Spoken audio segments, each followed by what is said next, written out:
नमस्ते बाल दोस्तों, कैसे हो? सुप्रभात। सुप्रभात टीचर। बहुत अच्छे।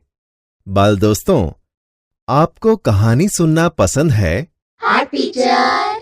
हमें कहानी सुनना बहुत पसंद है। अच्छा तो चलो, आज मैं आपको एक कहानी सुनाता हूं। इस कहानी का नाम है न्याय। पुराने जमाने में इराक की राजधानी बगदाद में एक व्यापारी रहता था। नाम था उसका अली ख्वाजा। व्यापार करते करते जब उसके पास 1000 सोने की मोहरें इकट्ठी हो गई तो उसने मक्का शरीफ की यात्रा का निश्चय किया। चूंकि वह अकेला रहता था, उसने अपनी जमा पूंजी अपने मित्र के यहां रखने का निश्चय किया। यात्रा के खर्च के लिए उसने 500 मोहरें अलग रख ली। फिर एक घड़े में बची हुई मोहरें डालकर तेल भर दिया। अली ख्वाजा पड़ोस में अपने मित्र वाजिद के घर गया। उसको अपनी यात्रा के बारे में बताया और कहा, यह तेल का घड़ा मैं आपके घर रखकर जाना चाहता हूं। मक्का से लौटकर ले लूंगा।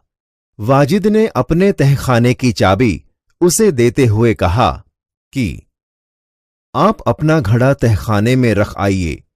जब आप लौटे तो उसी स्थान से ले लीजिए। अली ख्वाजा घड़ा रखकर यात्रा के लिए निकल गया। एक दिन वाजिद के घर दावत थी। तरह तरह के पकवान बनाते हुए तेल खत्म हो गया। रात का समय था। वाजिद की बीवी अपना सिर खुजलाने लगी। तभी उसे अली ख्वाजा के तेल के घड़े की याद आई। उसने वाजिद से कहा, आप तहखाने में रखे तेल के घड़े से थोड़ा तेल निकाल लाइए। इस समय बाजार तो बंद है। कल सुबह बाजार से नया तेल लाकर घड़े में भर देंगे। ख्वाजा आज रात ही आकर तो तेल नहीं मांगेंगे। बीवी की बात सुनकर वाजिद तहखाने में गया। जब घड़े की सील खोलकर तेल निकालने लगा, तब घड़े में से सिक्कों की आवाज आई। उसे लगा कि घड़े में तेल के नीचे कुछ है, इसलिए उसने दूसरे बर्तन में सारा तेल निकाल लिया। उसने देखा कि घड़े में तो 500 सोने की मोहरें थीं। उसने उन मोहरों को अपनी तिजोरी में छिपाकर रख दिया और तेल लाकर बीवी को दे दिया। अगले दिन उसने बाजार से नया तेल लेकर घड़े में भर दिया। उसे वैसे ही सीलबंद कर दिया जैसे कि ख्वाजा अली ने किया था। कुछ दिनों के बाद ख्वाजा मक्का की यात्रा से वापस आया। घर में अपना सामान रखकर वह सीधा वाजिद के घर गया और अपनी यात्रा की सारी बातें बताईं। फिर तेल का घड़ा लेकर वह घर आ गया। जब उसने घड़े का तेल निकालकर देखा तो उसके पैरों तले जमीन ही खिसक गई।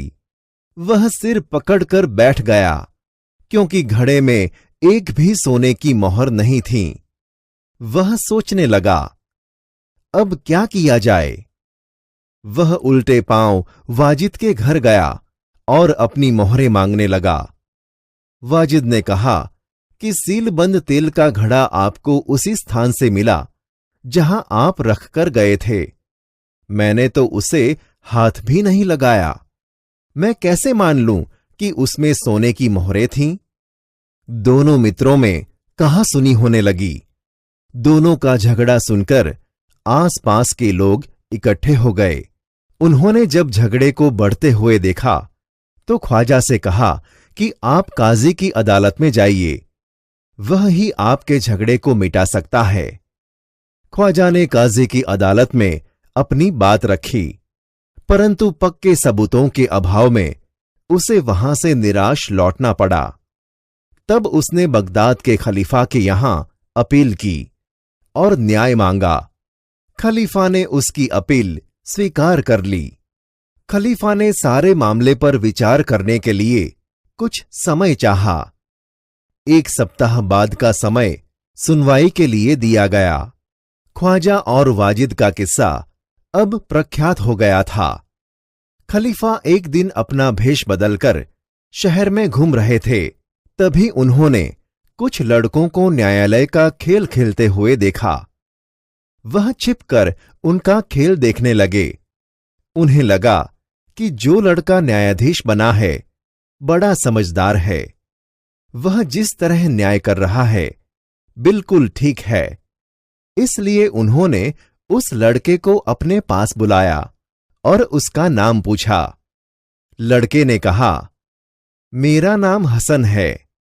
खलीफा ने कहा, मैंने तुम्हारा खेल देखा। तुम बहुत समझदार हो। कल हमारे दरबार में आना। अगले दिन खलीफा के दरबार में अली ख्वाजा, वाजिद और हसन उपस्थित हुए। खलीफा ने हसन से कहा, तुम इन दोनों के झगड़े का किस्सा सुनो और बताओ कि इनमें से कौन सच बोल रहा है। हसन ने दोनों की बातें ध्यान से सुनी। फिर उसने 2 तेलियों को बुलवाया। थोड़ी देर में 2 तेली आ गए। हसन ने उनसे कहा, आप इस घड़े के तेल की जांच कीजिए और बताइए इस घड़े में तेल कितना पुराना है। दोनों तेलियों ने बारी बारी से तेल को देखा, सूंघा और चखा, फिर अपना निर्णय दिया। घड़े का तेल 2 महीने पुराना लगता है, इससे ज्यादा नहीं। वे बोले। तेलियों की बात सुनकर वाजिद तो घबरा गया। अली ख्वाजा खुश होकर बोल पड़ा, हुजूर, मैं तो 6 महीने पहले मक्का की यात्रा करने गया था, तभी मैंने तेल खरीदा था। तेलियों और अली ख्वाजा की बात सुनकर सबको वास्तविकता का ज्ञान हो गया। खलीफा को न्याय के लिए सबूत मिल गया था। खलीफा ने हसन को धन्यवाद दिया और वाजिद से कहा कि आपने अली ख्वाजा के घड़े से तेल और मोहरें निकाली हैं, आप उन्हें वापिस कीजिए और चोरी और विश्वासघात के अपराध की सजा भुगतिए। खलीफा ने हसन को बहुत सारा पुरस्कार दिया। खलीफा के दरबार में उपस्थित सभी लोगों ने हसन की सूझबूझ और न्याय की भूरी भूरी यानी कि खूब सारी प्रशंसा की। बाल दोस्तों, कैसी लगी कहानी? पसंद आई ना आपको? हाँ टीचर, हमें कहानी बहुत पसंद आई। बहुत अच्छे। बाल दोस्तों, इस कहानी में चतुराई की बात बताई गई है और हमें इस कहानी से न्याय और बुद्धिमत्ता की एक सीख मिलती है। तो चलो बाल दोस्तों, आप भी ऐसी अन्य कहानियां पुस्तकालय में जाकर पढ़ना।